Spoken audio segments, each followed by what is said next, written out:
action. Steve Golby from MetalTalk.net, and I am very, very honoured this afternoon to be in the home of heavy metal legend KK Downing, formerly of Judas Priest. We're going to have a little chat about the past, the present and the future. Ken, how are you doing? All right? Very good, thank you, Steve. Very nice to have you here at Astbury. Thanks for coming up. It's an absolute pleasure and an honour too. Since you left Priest 3 years ago, you've been involved in a lot of different activities, mainly with the band Hostile. You wrote a song on the album for them, you've been involved in the production, and you're working with them on the second album too. Mm-hmm. Do you want to tell us all about it? Yeah, well, obviously the story goes, I mean, the guys are very, very much from my neck of the woods, you know. Popular terminology is the hood, I think, so, you know, very close. So I actually went to school with Andy's uncle Steve, and he introduced me to the band, you know, some time ago. And I just thought that, well, lots of things really. I kind of was thinking, where is the next happening thing going to come from the infamous Black Country? You know, because wherever Priest was touring in the world, obviously the Midlands, the Black Country is always cited, you know, as being the home of metal, you know. But obviously, when I was actually growing up, you know, and Priest was coming up through the ranks, we thought there would be an awful lot of acts following in our footsteps, you know, from the area, but it didn't really seem to happen. Not to say that there isn't an awful lot of talent in the area, because there is, you know. But when the opportunity came around for me to, you know, get involved with Hostile, I thought, well, you know, I got on really well with the guys, liked what they were doing, and I thought that I would lend a helping hand, you know, in any way that I could, and hopefully to bring Hostile, you know, to the forefront of Black Country metal, you know, after such a long period of time. The second album, I believe, is in production at the moment. How much involvement have you had with that? Have you been right in the deep end with it? Also, I know I've been doing a few other things while the guys have been actually in the songwriting process for the album, and I know they've been working hard and well excited about, you know, the new album. So the guys occasionally send me a few snippets through, you know, for a few comments and stuff, like, you know, and I just say it's great, you know, just stay on that track and, you know, just get everything as complete as you possibly can, and that's obviously what a lot of bands have to do now before, you know, pre-production prior to going into the studio and spending money, you know, because obviously it's still quite expensive to you know, go into a professional studio. Of course. So it's an advisory role in a lot of ways, consultancy, advisory. Have you written any material for the new album? No, I can't say I have this time around yet. Right. I mean, the guys know that I've actually been busy, obviously, with the development here and everything that's going on. Which we'll come on to. Yeah. Plus, I asked to get, you know, to do a few things on other projects, which I have done as well. So the guys know I've been involved with that. But with, you know, running my own website, you know, obviously the steel mill, you know, the guys over there in Finland, you know, time becomes very, very, very restricted. I know for some reason, you know. Never enough hours in the day. Never enough hours in the day. The other projects that you just mentioned there, are you able to, I'm talking specifically musical ones, have you got anything in the pipeline musically? Also, I've just finished, I just played some guitar on the new Queensryche album. Right. Yeah, on a track called Running Backwards, and I think that's just, well, it has just been released, because some fans actually came here a couple of weeks ago with a copy of the album. So I did that because I was approached by, again, by Cleopatra Records, who, you know, so I spoke to Jeff a couple of times, and his producer, and just did a little bit of solo work on the tracks, you know. And prior to that, Cleopatra Records, again from Los Angeles, called me up and said, would I do a guest appearance on a Who tribute album? All right. Well, I said, I don't think so, you know. But when they actually told me what that was all about, I couldn't resist it then, you know, because there was an awful lot of artists, you know, that I'd grown up with on that record. People like Ginger Baker, Leslie West, John Wetton, Todd Rundgren. It goes on and on. I think Dave Davies from the Kings. Right. It was like this all-star, you know, lineup for me. So I was very privileged to do that, and ended up on I actually played on quite a difficult track, really, for me to play on, which was ended up to be the opening track on the album, called Eminence Front. You know, so that was quite something different for me, and quite a challenge, really. Yeah. But it was quite enjoyable. But since then, I've been approached by quite a few other bands, you know, but I've kind of declined because at some point, I guess, you know, Hostile will give me the call when they're ready for me to have some more input and to get everything close enough and ready to go into the studio to start, you know, putting the tracks down definitively. Okay. So no plans to tour again yourself at any point in the future? No, I haven't. People say to me all of the time, they say, well, do you miss it? Go on. Yeah, I know that you miss That's it. my next question. My response is the fact that, you know, after a 40-year full-on career of going non-stop, then I'm not going to miss it, you know, in the first week or month or even year.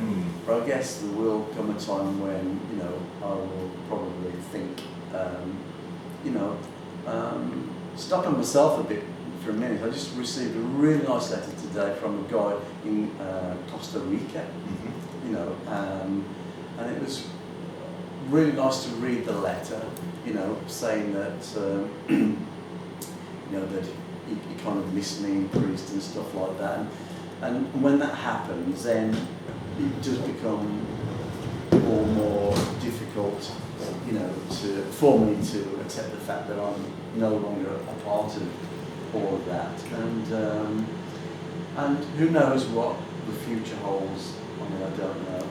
I guess in the scheme of things, I still consider myself to be relatively young and strong, dare I say. Can I say that? Of course, it's true, you are.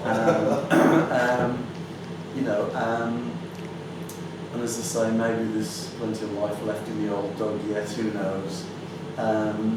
But it was a long career, and the way that the industry has gone, you know, certainly not for the better, but obviously, as everyone knows, live performances are still fantastically, if nothing else, I think that the validity of live touring and performances is you know, is stronger and in more demand than ever, really. So that's very, very healthy. At least everybody can go out there and do some live performances, and that's what bands enjoy best anyway. Yeah, of course. What were the highlights of those 40 years? What were the standout moments? It's a good question, a very good question. How long have we got? Probably all of it, you know. Right. It's like anything else, you know. I think that, you know, I always kind of think of like what's the worst and the best holiday you ever had, you know. And, you know, if somebody had a really disastrous holiday, and you ask that person what were the highlights of that holiday, you know, years later, they probably would have said, you know, the worst things that happened were good highlights as well as the best things, you know. So, you know, lots of laughs and lots of tears, and the whole thing, you know, just collectively puts together very, very fond and cherished memories, you know. That's good to hear. That's very good. You know, cleaning your teeth in the snow, you know, on the side of a field in Norway, and I can remember it, you know, and it did happen, you did happen before you get to go to sleep in the back of the van, you know, and that did happen, you know. Luckily we probably had a few beers before, helps things a little bit. You have to, don't you know, the party has to, you know, has to go on. Yeah, absolutely. Yeah, weren't Priest a hard party man? You didn't have the reputation that other bands had for certain party products, shall we say? I guess, in all honesty, we partied enough, that's for sure, but certainly not as much as a lot of bands did. And I think that's mainly because we had this kind of second sense that if we really I was going to say the F word then, but if we really did mess up badly in certain ways, that it would have affected our ability to go on and be what we always were, a very hard-working, conscientious, level-headed band, really. Yeah.